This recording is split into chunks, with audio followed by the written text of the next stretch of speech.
Halo para developer dan penggiat AI. Kita semua tahu, di dunia coding sekarang ini kita sering dihadapkan pada satu pilihan yang lumayan bikin pusing. Milih asisten AI yang super canggih atau yang super irit. Nah, kali ini kita akan bahas pertarungan klasik antara kekuatan mentah melawan efisiensi anggaran. Jadi pertanyaannya simpel aja, tapi krusial banget, apalagi kalau kita mau mulai proyek baru. Mau pilih model yang skor benchmarknya paling tinggi dan janjinya selangit, atau pilih model yang hasilnya cukup lah, tapi biayanya jauh lebih murah, jadi bisa hemat budget. Yuk kita bedah bareng-bareng dilema ini. Di sudut pertama, kita punya Minimax M2.7. Wah, ini kalau di atas kertas, dialah juaranya.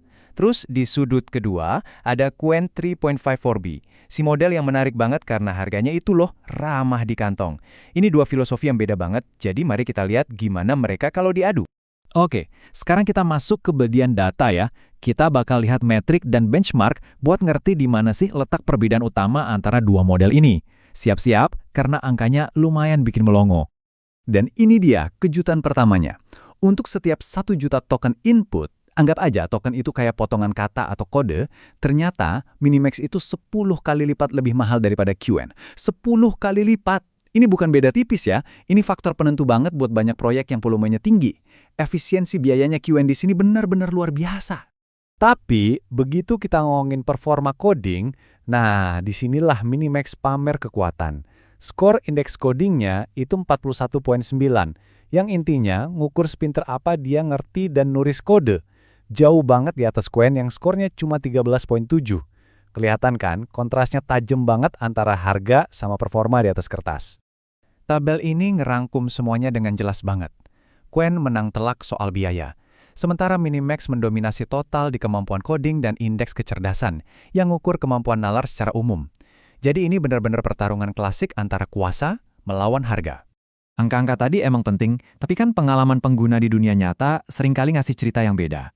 Apa skor tinggi itu selalu berarti hasilnya lebih bagus buat kerjaan kita sehari-hari? Coba deh kita dengerin apa kata para developer yang udah nyobain langsung. Nah, ini pengalaman nyata dari seorang pengguna Reddit, namanya Septerium.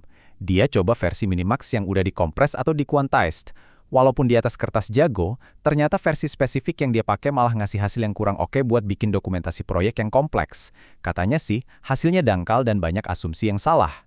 Sebaliknya nih, pengguna yang sama justru terkesan banget sama model keluarganya Qwen. Walaupun dia pakai versi yang lebih besar, hasilnya nunjukin karakter khas Qwen. Model ini tuh kayak lebih rajin. Dia gali kodenya lebih dalam, bikin struktur dokumen yang rapi, bahkan proaktif nanya balik. Vibe ngodingnya jadi beda banget.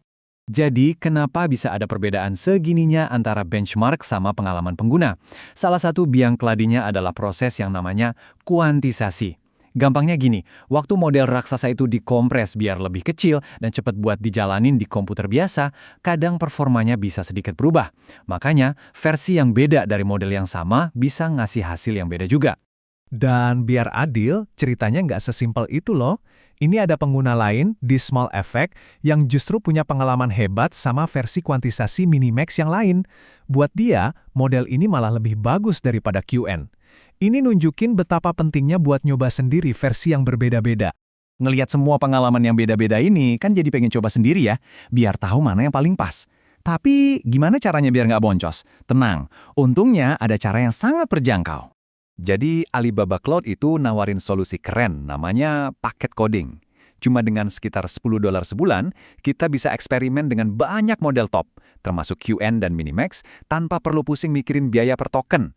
Ini kayak playground yang sempurna buat nemuin model mana sih yang gayanya paling cocok sama alur kerja coding kita. Setelah kita lihat datanya, dengerin pengalaman pengguna, dan tahu cara nyobainnya, akhirnya kita sampai ke pertanyaan pamungkas. Keputusannya balik lagi ke kebutuhan spesifik proyek kamu.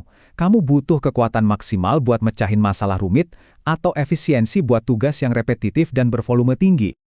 Oke, kita rangkum ya. Pilih Minimax M2.7 kalau kamu butuh performa puncak buat masalah super ribet dan proyekmu itu non-komersial. Sebaliknya, pilih Qwen 3.54B kalau proyekmu sensitif sama biaya, volumenya tinggi, dan, ini yang paling penting, butuh lisensi komersial. Kalau dari vibe-nya, Minimax itu kayak si ahli yang canggih, sementara Qwen itu si pekerja keras yang bisa diandalin dan efisien. Jadi, pada akhirnya, pilihan ada di tangan kalian. Apakah kalian bakal percaya sama angka-angka di benchmark atau lebih ngandelin rasa dan pengalaman langsung pas kerja bareng si model AI? Pilihan ini nih yang akan menentukan gimana cara kalian membangun sesuatu di masa depan.